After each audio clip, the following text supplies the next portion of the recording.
नमस्कार दोस्तों, मेरा नाम है भरत विजय चौहान और मैं आप सभी का मेरे YouTube चैनल में स्वागत कर रहा हूं। दोस्तों, क्राइम की दुनिया में कुछ कहानियां हमें ऐसी सुनने मिलती है जिसे सुनकर हमें ये लगता है कि एक आदमी दरिंदगी की कितनी हदें पार कर सकता है। यह आदमी है या हैवान है। दोस्तों, आज की कहानी जब आप सुनोगे तब आपके भी रोंगटे खड़े हो जाएंगे और आप भी ये सोचने पर मजबूर हो जाओगे कि क्राइम इंसान से क्या क्या करवा सकती है। दोस्तों, आज की कहानी है महाराष्ट्र के कोल्हापुर की। यहाँ पे एक माँ जिनका नाम था अंजना बाई खुद के दो बेटी सीमा गावित और रेणुका शिंदे के साथ ऐसे कुछ कांड करती है जो शायद इतिहास कभी दोहराना नहीं चाहेगा। दोस्तों, कहा जाता है कि उनके समय इन तीनों ने मिलकर तकरीबन 42 बच्चों को मौत के घाट बड़ी ही बेरहमी के साथ उतार दिया था। किस प्रकार से इन बच्चों को मौत की सजा दी, ये जब आप सुनोगे तब आप भी दंग रह जाओगे। दोस्तों, 1996 में पुलिस को एक खबर मिलती है कि एक सुनसान इलाके में एक 18 महीने के बच्चे की लाश पड़ी है। पुलिस जब वो लाश तहकीकात करने जाती है तब पुलिस देखती है कि उस बच्चे का सर जो है वो बुरी तरह से कुचला गया था। अभी पुलिस जो है वो आजू बाजू में पत्थर ढूंढती है कि किसी पत्थर पे खून तो नहीं लगा हुआ, इस बच्चे का सर कहीं वो पत्थर से तो नहीं कुचला गया। लेकिन उसके सामने ही एक इलेक्ट्रिक पोल था। उस इलेक्ट्रिक पोल पे खून के धब्बे लगे हुए थे। पुलिस ने यह अनुमान लगाया और पुलिस भी दंग रह गई कि किस तरह बच्चे का सिर इलेक्ट्रिक पोल पर पकड़ पकड़ कर पटका गया होगा और किस तरह इस बच्चे को मौत के घाट उतार दिया होगा। दोस्तों, इस गुनाह की सबसे बड़ी गुनेगार जिनका नाम था अंजना बाई, वो एक्चुअली नासिक के रहने वाली थी। नासिक के एक गरीब परिवार से वो बिलोंग करती थी। वहां पे पेट भरने के लिए वो छोटी मोटी चोरियां उसने काफी बचपन से ही शुरू कर दी थी। जैसे जैसे अंजना बाई जवान होती गई, उनकी मुलाकात एक ट्रक ड्राइवर से हुई। दोनों में प्यार हो गया और फिर अंजना ने डिसाइड किया कि मैं इस ट्रक ड्राइवर के साथ शादी करूंगी। शादी के बाद अंजना और वो जो ट्रक ड्राइवर है वो पूना में आके रहने लग गए। 1973 में इन्हें एक बेटी पैदा हुई जिसका नाम रखा गया था रेणुका। कुछ समय बाद वो जो ट्रक ड्राइवर था उसने अंजना को छोड़ दिया और उसने दूसरी शादी कर ली। अब अंजना बाई के गोद में एक बेटी थी, तो पेट भरने के लिए उसके पास दूसरा कोई जरिया उसको लगा नहीं। तो उसने ये नहीं सोचा कि मेहनत करके कुछ काम करते हैं और अच्छे रास्ते से पैसा कमाते हैं। उसने फिर एक बार चोरी शुरू कर दी। कुछ समय बाद अंजना बाई की मुलाकात रिटायर्ड आर्मी के जवान मोहन गावित से हुई। 1974 में इन दोनों ने शादी कर ली। ऑलरेडी रेणुका नाम की एक बेटी थी, बेटी को भी मोहन ने एक्सेप्ट कर लिया और 1975 में इन्हें फिर एक बार एक लड़की पैदा हुई जिसका नाम रखा गया था सीमा। कुछ समय बाद मोहन गावित ने भी अंजना बाई को छोड़ दिया। अब अंजना बाई के पास दो लड़कियां थी। दोनों को अंजना बाई ने ट्रेनिंग देना शुरू कर दिया कि चोरी कैसे की जाती है, पिक पॉकेट कैसे किया जाता है। और ऐसे कहा जाता है कि उस समय अंजना बाई और इन दो लड़कियों पर कई जिलों में तकरीबन 125 एफआईआर या केसेस दर्ज थे। पुलिस इन तीनों को पकड़ नहीं पा रही थी। 1989 में रेणुका जो है, जो अंजना की सबसे पहली बेटी थी, वो भी अभी जवान हो गई। 1989 में इसने एक टेलर के साथ शादी कर ली। उस टेलर का नाम था किरण शिंदे। पुणे के एक शिरडी के मंदिर के आसपास के एरिया में ये टेलरिंग का काम करता था। अभी शादी होने के बावजूद रेणुका, अंजनाबाई और सीमा इन दोनों ने खुद के चोरी का जो धंधा है वो वैसे ही शुरू रखा। 1990 में पहली बार रेणुका के हाथ में खुद की बच्ची थी। वो पूना के ही एक मंदिर में पिक पॉकेट कर रही थी, चोरी करने के इरादे से आई थी। चोरी करते समय रेणुका जो है वो पकड़ी गई। अब लोगों ने उसको धर दबोचा। रेणुका ने, उसे पता नहीं उसका रिफ्लेक्स एक्शन कहिए या कुछ भी कहिए, उसने पहले खुद के बेटी की कसम खानी शुरू कर दी कि मैं मेरी बेटी की कसम खाती हूँ, मैंने चोरी नहीं की, ऐसे कोई झूठी कसम नहीं खाता, मैं एक माँ हूँ, एक्सेट्रा एक्सेट्रा। इमोशनल अत्याचार करना आजू बाजू के लोगों पे शुरू कर दिया। जब लोगों ने उसकी बात नहीं मानी तो रेणुका ने खुद के बेटी को जोर से जमीन पे फेंक दिया और कहा कि ये मेरी बेटी है, अगर आपको लगता है मैं मुजरिम हूं तो मुझे ले चलो पुलिस स्टेशन में। बेटी को जब जमीन पे पटक दिया तब बेटी की रोने की आवाज सुनकर आजू बाजू वाले जो लोग हैं उनका माइंड डाइवर्ट हो गया। सारे के सारे बच्ची की तरफ भाग पड़े। बच्ची को अस्पताल में ले जाओ या बच्ची को दूध पिला दो, पानी पिला दो, एक्सेट्रा एक्सेट्रा। और रेणुका को छोड़ दिया। लोगों को लगा कि एक माँ जो पहले खुद के बेटी की कसम खा रही थी और बाद में चोरी का इल्जाम उसके ऊपर लगा, इसलिए उसने उसके बेटी को जमीन पे पटक दिया, मतलब कहीं ना कहीं ये माँ जो है वो सच बोल रही है।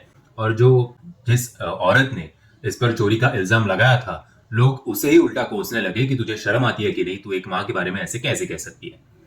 इस इंसिडेंट के बाद रेणुका के दिमाग में एक घंटी बजती है और उसे लगता है कि ये एक अच्छा आइडिया है, इस तरह से हम छूट सकते हैं अगर कभी चोरी करते समय पकड़े गए तो। जुलाई 1990 में एक बार रेणुका कोल्हापुर गई थी। कोल्हापुर के एक सुनसान इलाके में उसे 18 महीने की बच्ची दिखाई दी। रेणुका उस बच्ची के पास गई, आजू बाजू में देखा, कहीं उसके बच्ची के माँ बाप तो नहीं है, कोई नहीं है ऐसे। जब उसको इस बात का कॉन्फिडेंस आया तब उसने चुपचाप उस बेटी को उठा लिया। बेटी भी ज्यादा कुछ रिएक्ट नहीं कर रही थी, ना रो रही थी, ना एक्सेट्रा एक्सेट्रा। तो रेणुका को उस बेटी को उठाने में ज्यादा कुछ तकलीफ नहीं हुई। रेणुका सीधा उस बेटी को लेके गई महालक्ष्मी टेम्पल में। कोल्हापुर का महालक्ष्मी टेम्पल बहुत फेमस है, आप सभी जानते होंगे। महालक्ष्मी टेम्पल में जाने के बाद फिर एक बार उसने चोरी की कोशिश की, फिर वो पकड़ी गई। इस बार अभी जस्ट क्योंकि वो उसकी खुद की बेटी नहीं थी, चुराई हुई बेटी थी, तो रेणुका ने फिर एक बार पहले कसम ली बेटी की। जब लोग मान नहीं रहे थे तब बेटी को इतने जोर से जमीन पे पटका कि उसका सर जो है वो जमीन से टकरा गया वो बेटी का, और थोड़ा उसके सिर से खून आने लग गया। लोग फिर एक बार परेशान कि हम तो चोरी के लिए पकड़ रहे थे, लेकिन अगर इसे कुछ हो गया इतनी छोटी बच्ची को, तो हम तो गए काम से। इसे लोगों ने उठाकर उसे कहा कि तुरंत इसे अस्पताल में एडमिट कर दो, और इसे फिर एक बार चोरी से छोड़ दिया। फिर एक बार सिर फटने के कारण उस बेटी को रेणुका के हवाले कर दिया गया और वहां से छोड़ दिया कि अब जाओ बाबा जाओ, इसको अस्पताल में इसका इलाज कराओ। रेणुका घर पे आई। रेणुका ने पूरे ये 2 इंसिडेंट्स जो है वो अपनी माँ को, अंजना बाई को, और अपने बहन को, सीमा को बता दिया, और उन्हें कहा कि ये एक अच्छा जरिया हो सकता है। कभी कभी हम चोरी करते हुए पकड़े भी गए तो भी बच्चे को ऐसे फेंको, वैसे भी अपना बच्चा है नहीं, तो ये जरिया, ये बहाना हम बना सकते हैं और वहां से निकल सकते हैं। दोनों को भी ये आइडिया पसंद आया। मीनवाइल जिस बच्ची को घर पे लेके आई थी, जिसको उसने पटका था वहां पे, वो बेचारी परेशान, भूख से, दर्द से पागल हो रही थी। कंटिन्यूअसली वो बच्ची जो है वो रोए जा रही थी। उसके रोने की आवाज की वजह से इन तीनों का गुस्सा उस लड़की के, उस बच्ची के लिए इतना आया कि इन तीनों ने उस बच्ची को पैरों के तले ऐसे बांध दिया पंखे पे, और उसको इतना पीटने लगे जब तक वो मर ना जाए। सो इन तीनों की क्या साइकोलॉजी रही होगी, ये आप इस एग्जाम्पल से देख सकते हो। उसके बाद एक के बाद एक ये तीनों ने एक एक बच्चे को किडनैप करना शुरू किया। जो बच्चे बहुत बुरी तरह से इंजर्ड होते थे, उन्हें ऐसे ही वो तड़पा तड़पा कर मार डालते थे। कहा जाता है कि एक बार एक बच्ची को वो ऐसी रो रही थी दर्द के मारे, क्योंकि इन तीनों ने उसको इतना जोर से जमीन पे पटका था, और जब वापस घर पे लाए तो वो इतनी रो रही थी कि इन्होंने टब में पानी भरा और बच्ची को पैरों से पकड़कर उस टब में डुबो दिया। मुझे कहते टाइम भी थोड़ा ये हो रहा है, तो आप सुनते टाइम मैं समझ सकता हूँ कि आपके ऊपर भी क्या बीत रही होगी। कहा जाता है कि ऐसी ही एक बार एक 2 साल की बच्ची को इन्होंने किडनैप किया था, और 2 साल की बच्ची फिर एक बार चोरी करते समय लोग पकड़े गए। बच्ची को जमीन पे पटक दिया। बच्ची फिर एक बार रो रही थी, तो घर पे बच्ची के पैर पकड़कर उसे जमीन पे डायरेक्ट बैंग करना इन लोगों ने शुरू कर दिया। और इन लोगों की हिम्मत देखिए, ये सब करने के बाद उस बच्ची के डेड बॉडी को एक प्लास्टिक के बैग में इन्होंने डाला, और बाद में इन्हें लगा कि चलो जाके एक मूवी देखते हैं, काफी खून खराबा हो गया। तो वो बैग लेकर, जिस बैग में डेड बॉडी है बच्ची की, वो बैग लेकर ये लोग सिनेमा देखने गए। 3-3.5 घंटा सिनेमा एंजॉय किया, और बाद में वो थिएटर के बाथरूम में ही वो बैग जो है वो छोड़ के चले आए। तो किस लेवल के साइको ये तीनों की तीनों महिलाएं होंगी, इसका अंदाजा आप ये 2-3 किस्सों से लगा सकते हैं। कहानी के शुरुआत में मैंने आपको कहा था कि अंजना बाई की शादी, जो दूसरी शादी थी, वो हुई थी मोहन गावित के साथ, और बाद में मोहन गावित भी अंजना बाई को छोड़ के चला गया था, और मोहन गावित ने भी अंजना बाई के पहले हस्बैंड की तरह ही दूसरी शादी कर ली। दूसरी शादी जिससे कि उस लड़की का नाम था प्रतिभा। तो अंजना बाई के मन में शायद इन दोनों के लिए भी कुछ गुस्सा होगा, मोहन और प्रतिभा के लिए। तो एक बार इन तीनों ने मिलकर प्रतिभा और मोहन की बच्ची को चुरा लिया। सेम नाटक किया चोरी का। जब चोरी असफल हुई तब वो बच्ची को भी पटक दिया, मार डाला, और गन्ने के खेत में उसकी डेड बॉडी को फेंक दिया। प्रतिभा ने पहली बार इन तीनों के खिलाफ एफआईआर दर्ज की पुलिस स्टेशन में जाकर, और प्रतिभा ने कहा कि मुझे इन तीनों पर डाउट है। पुलिस इन तीनों के पीछे पड़ गई। काफी टाइम तक ये तीनों ही पुलिस के हाथ में नहीं आ रही थी, लेकिन फाइनली 19 नवंबर 1996 को ये तीनों के तीनों अरेस्ट हो जाते हैं। पहले ये तीनों जो है वो साफ इनकार कर देते हैं और कहते हैं कि हम तो एक मामूली चोर है, खून खराबा हमारे बस का काम नहीं है। पुलिस को कहीं ना कहीं शक इन पे ही हो रहा था कि नहीं, ये जो केस, जो सब बच्चे मिसिंग है और जो बच्चों की डेड बॉडी हमें मिल रही है, उनका और इन तीनों का कुछ ना कुछ कनेक्शन जरूर है। इसलिए पुलिस ने थोड़ी और सख्ती से इंट्रोगेशन करने की शुरुआत की। बाद में पुलिस ने एक और आइडिया लगाया। रेणुका का जो हस्बैंड है किरण शिंदे, जो एक शराफत की जिंदगी जी रहा है, एक टेलर है, उसे ही पुलिस ने उठा लिया। और पुलिस को इस बात का अंदाजा था कि इसका और ये जो क्राइम कर रहे हैं तीनों के तीनों, किरण का और ये तीनों का कोई लेना देना नहीं है। किरण इस किसी भी क्राइम में इन्वॉल्व नहीं है। लेकिन पुलिस ने किरण को डराया और कहा कि हमें पता है कि तू और ये तीनों इन्वॉल्व है। अगर तू हमारे साथ मिल जाएगा और सरकारी गवाह बनेगा और इन लोगों की क्राइम्स जो है वो तुझे कुछ ना कुछ पता होंगे, उसके बारे में हमें जानकारी देगा, तो तेरी सजा जो है वो हम कम कर देंगे। किरण को थोड़ी बहुत आइडिया शायद होगी कि मेरी बीवी बाहर क्या कर रही है, तो किरण ने ये सब चीजें मान ली, क्योंकि क्राइम और जेल पुलिस ये सब उसका दूर दूर तक कुछ लेना देना नहीं था। वो तो बेचारा शराबत की जिंदगी जी रहा था। तो उसने सोचा कि चलो ठीक है, मैं आपका साथ दूंगा। और उसके स्टेटमेंट्स के जोरों पर कहाँ का क्राइम हुआ है, कितने क्राइम हुए हैं, कितने बच्चों को इन लोगों ने किडनैप किया है, कितने बच्चों को मार डाला है, ये सारी की सारी इंफॉर्मेशन पुलिस ने निकाल दी। किरण ने इन्हें कहा कि इन तीनों ने मिलकर अभी तक 42 बच्चों को किडनैप किया है और उन्हें जान से मार डाला है। और कहां कहां से किडनैप किया, तो पूना, ठाना, कल्याण, कोल्हापुर, नासिक, इन सब जगहों से किडनैप किया हुआ है। और इन तीनों के खिलाफ इंट्रोगेशन की जो कार्रवाई है वो थोड़ी ऑस्ट्रिक्ट कर दी। पुलिस ने जब इन तीनों के घर की छानबीन की तो पुलिस को अनेक बच्चों के छोटे छोटे ड्रेसेस मिले। सो ये फिर एक बार प्रूव हो गया कि इन बच्चों को किडनैप जो है वो इन तीनों ने ही किया था। ये सारे के सारे बच्चे जो है वो 4 साल के कम की उम्र के थे और मैक्सिमम जो है वो 8 महीने या 15 महीने के ही बच्चे थे। पुलिस को पुख्ता जानकारी 42 में से केवल 13 मिसिंग बच्चों की मिली, तो पुलिस ने 13 किडनैपिंग के और 5 मर्डर के केसेस इन तीनों के खिलाफ दर्ज किए। जब ये तीनों जेल में थी और जब कोर्ट की कार्रवाई शुरू होने वाली थी, तभी अंजना बाई 50 साल की उम्र में ही किसी बीमारी के कारण उसने जेल में ही खुद का दम तोड़ दिया।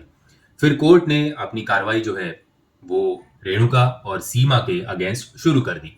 पुलिस ने तकरीबन 156 विटनेस इन दोनों के खिलाफ लाए थे एज अ प्रूफ। 19 जून 2001 को सेशन कोर्ट जो है उसने फांसी की सजा सुनाई। बाद में इन दोनों ने सेशन कोर्ट के निर्णय को हाई कोर्ट में अपील किया। हाई कोर्ट ने 9 सितंबर 2004 को फांसी की सजा जो है वो कायम रखी। फिर ये दोनों गए सुप्रीम कोर्ट में। सुप्रीम कोर्ट ने 31 अगस्त 2006 को फिर एक बार फांसी की सजा जो है वो कायम रखी। अब ये दोनों गए राष्ट्रपति के पास। तभी के राष्ट्रपति थे प्रणब मुखर्जी।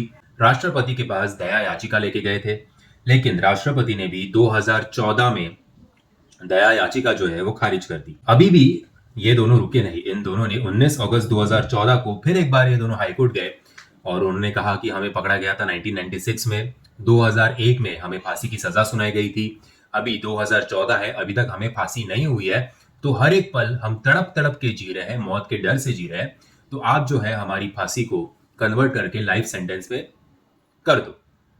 अभी प्रॉब्लम तो था हमारे लॉ में, हमारे सिस्टम में इतने सारे लूप होल्स है, उस लूप होल का फायदा क्रिमिनल्स अच्छी तरह से उठाते हैं। अभी क्योंकि 14 साल गुजर गए, अभी तक फांसी नहीं हुई है, तो हाई कोर्ट के पास दूसरा कुछ चारा नहीं था। हाई कोर्ट ने उनके फांसी के सजा को लाइफ सेंटेंस में कन्वर्ट कर दिया। और आज भी ये दोनों सीमा और रेणुका पुणे की येरवाड़ा जेल में लाइफ सेंटेंस, उम्र भर कैद की सजा भुगत रहे।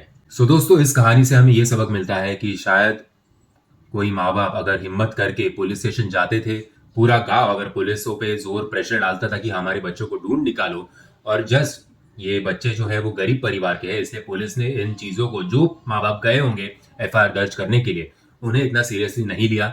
अगर ये दोनों ही चीजें बराबर होती थी तो शायद ये 40-45 का आंकड़ा आज हमारे सामने नहीं होता। भारत के इतिहास में हैवानियत की अगर कोई एग्जाम्पल होगा या कोई रूप होगा, तो उस रूप का नाम अंजना बाई, रेणुका और सीमा ही होगा। दोस्तों, मैं आशा करता हूँ आपको ये वीडियो पसंद आया होगा। अगर आपको ये वीडियो पसंद आया होगा तो याद से वीडियो को लाइक, शेयर और चैनल को सब्सक्राइब करना मत भूलना। जय हिंद, जय महाराष्ट्र।